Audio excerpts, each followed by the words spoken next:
Chapter 29 in Farmer Boy. It's the last chapter of this great book. And I'm so excited that you guys have had an opportunity to read it. It's a good one. Let's look at the top of workbook, page 70. We need to go ahead and do that so that we can finish this up. So at the top of page 70, let's read through the reading notes together. The first word there, can you read that? It says wheelwright. Wheelwright.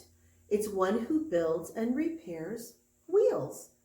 Okay, somebody who builds wheels. Now, do you think we're talking about tires here? No, wheels. Think of covered wagon wheels, things like that. They were made out of wood and maybe other materials with that, but a wheelwright would make a wheel, not a tire like we have on cars. Next reading note phrase says, a piece of your mind. A piece of your mind? Can you just take out a piece of, no, that's not how it works, right? A piece of your mind means an opinion, usually said with strong feeling or emotion. If you're upset with someone and you want to tell them why, you might give them a piece of your mind. You might tell them what you think about something. You give your opinion. You're giving them a piece of your mind so they know what you're thinking. All right, the last one here says, at the beck and call of every Tom, Dick, and Harry. That means that you're always available at others' request and convenience. So it'd be like someone who you could call anytime in order to help out, or if you have a question. Back in Farmer Boy, do you think that they had telephones? Not likely. That was right before the telephone was even invented, right? Yeah. All right, let's look at our vocabulary words here. Number one. Why don't you read number one out loud with me? Everybody on the vocabulary part, please find it. Put your finger on it if you need to. Read it out loud with me. It says, it's a good opening for a smart young fellow. Opening.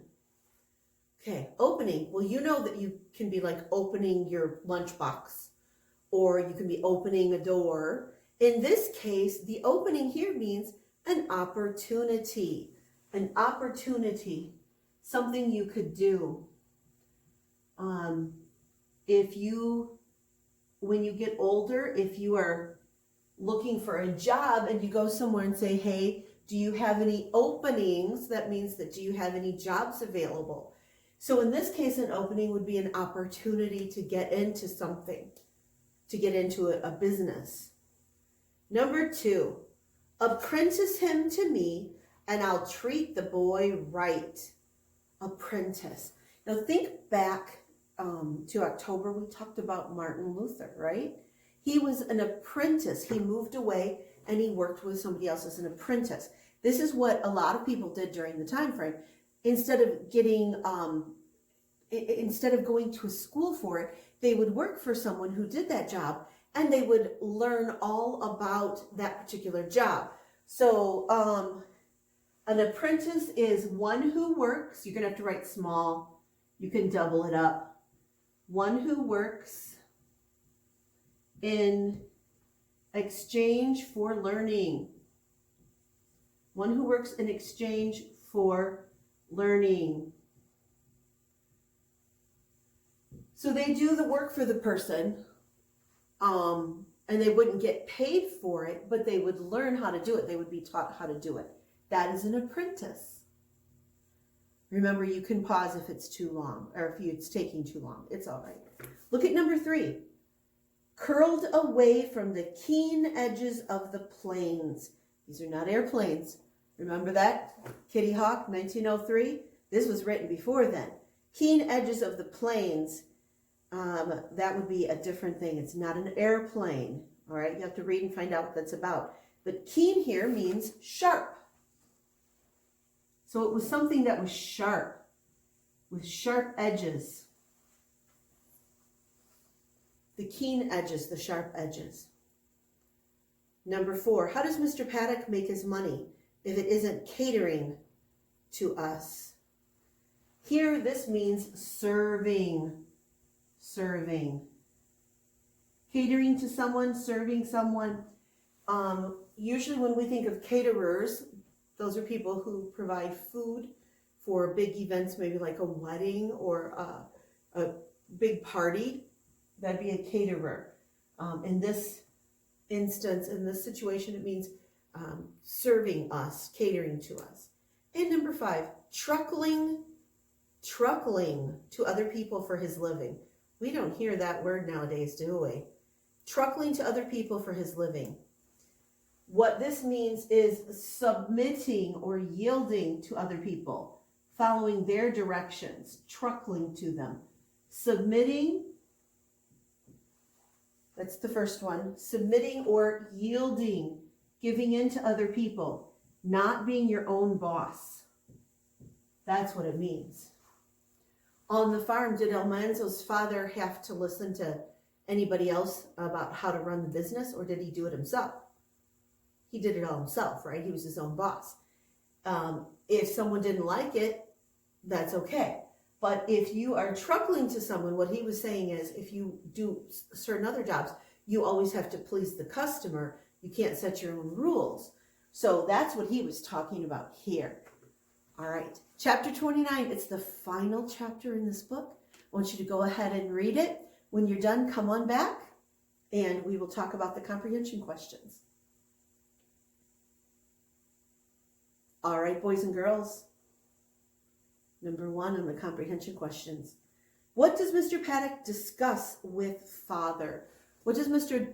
Paddock want Almanzo to do? To come work for him, right? Okay.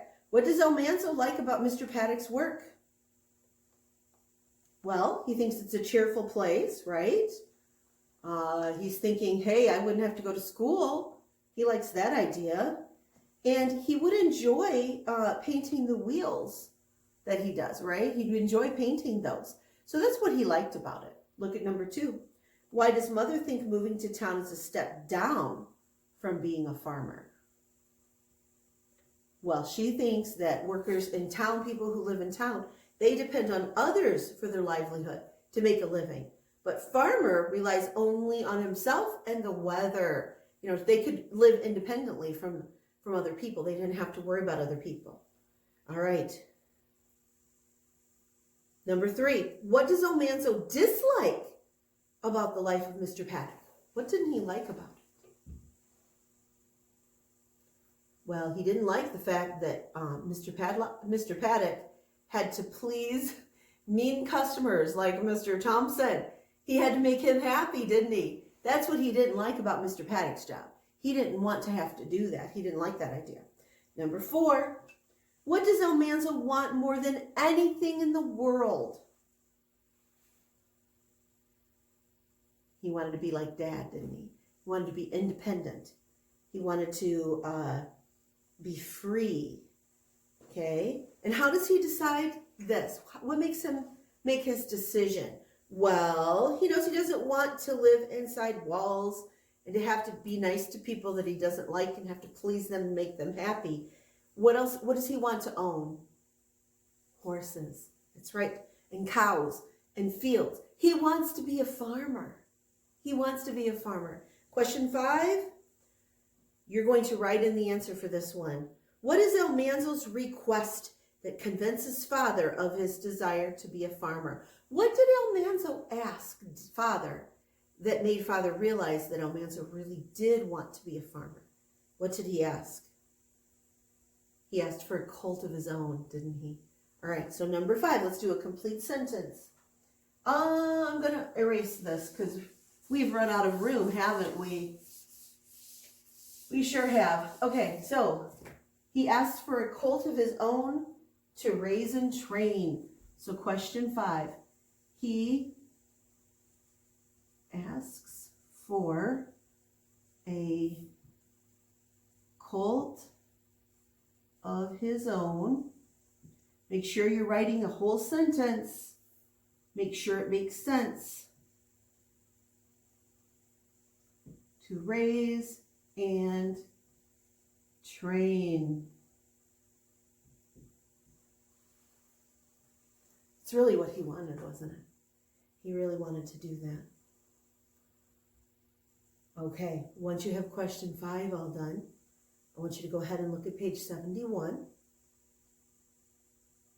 At the top of the page, we have quotations. It says, who said this and about whom? So you're going to read those. I want you to do both of those quotations. I want you to tell who said it and who they said it about. Okay? All right. So for what I want you to do today, I want you to finish this. We finished this page, haven't we? Okay. Be very careful about the things that you're going to be doing over the next couple of days. There are some assignments in there, back of the book items. So you're going to be doing the review sheet, the vocabulary grouping like we normally do. Please make sure you put the page number by the word and not by the definition like we always do, okay? And then you're going to be taking the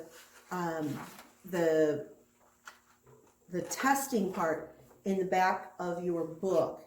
So make sure that you are filling in those things as listed there, and return your workbook on Monday so that I can grade them, and then I will get them back to you for the end of the school year so that you can keep them. There's a lot of good information still in the back of your book, and it's a lot of fun. Also, make sure that you return the Farmer Boy reading book itself, and I will see you guys later.